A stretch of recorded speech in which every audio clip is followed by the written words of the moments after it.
Hi, I'm Sue Bird, and welcome to Season 3 of Between Two Birds.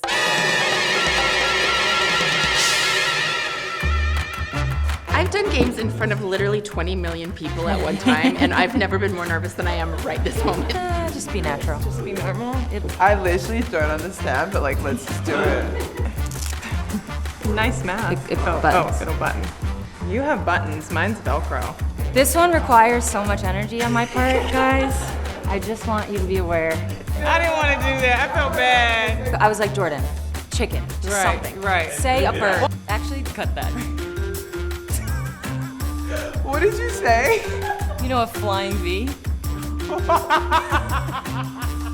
I just made it up, and then the minute it came out of my mouth.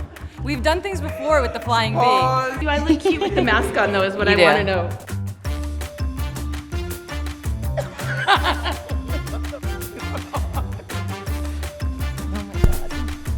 We're ready. I don't know what my neck can say. Pearl necklaces for everyone. Right.